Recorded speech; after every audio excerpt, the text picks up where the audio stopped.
You are listening to the Novel Writing Podcast, episode 132. Grab a cup, cozy up, and let's get to writing. Today we're going to talk about Parkinson's Law, and a paradox that writers experience when faced with it. If you've never heard of Parkinson's Law before, it's the law that says work expands so as to fill the time available for its completion. It was coined in 1955 and basically means that if you allocate a certain amount of time for a task, it will take that full amount of time or more, even if the task could be completed in a shorter period. The reason this is a paradox is our discussion last week on releasing the pressure. Tight deadlines and short timelines shrink our creative capacity. Time boxing, a method of time management and execution that works for a lot of people, is built on the premise that if you give yourself X amount of time to do Y thing or things, then you're more likely to get that thing done in that amount of time. The problem?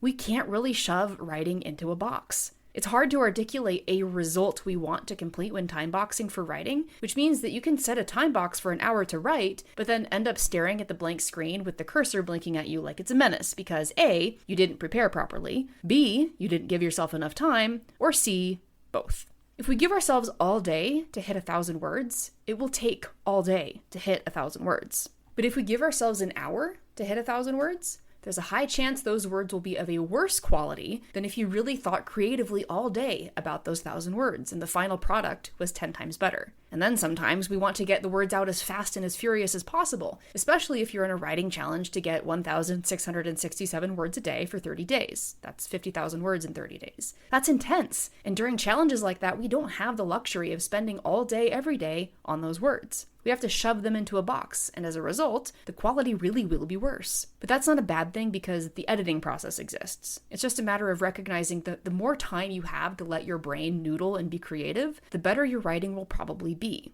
We exist on a writing spectrum. We don't want to spend forever writing our books for the sake of peak creativity, for the perfect story, but we also don't want to bang out 50,000 words in a week for the sake of shipping a book a month. On one end, your success suffers because there's a stage where your writing is good enough to publish, and if you keep resisting it, you'll never see success, monetary or otherwise. And on the other end, your quality, and perhaps your sanity, suffers because good stories take time to polish. Either way, your writing sessions will go easier and smoother if you plan out in advance what you want to write as a plotter, or take some time to think about where your story has been up until this point and where it might go as a discovery writer. Remember, high stress or pressure can motivate us into action, but the wrong type kills creativity. Finding a routine that works for you, but that also doesn't let the entire day be your writing window, is the best of both worlds. The magic balance in this paradox is finding deadlines or goals that are motivating and clear enough to prevent procrastination, whether by research, productivity, perfectionism, or other people,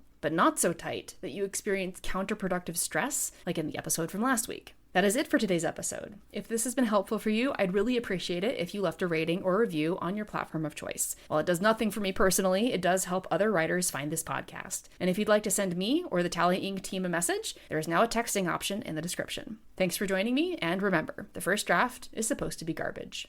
Thanks for listening to the Novel Writing Podcast. If you're ready to stop struggling and start finishing your novel, check out the 60-Day Novel Writing Challenge. It's a step-by-step program designed for solo writers to complete their first draft with clarity and focus. Visit the link in the description to learn more.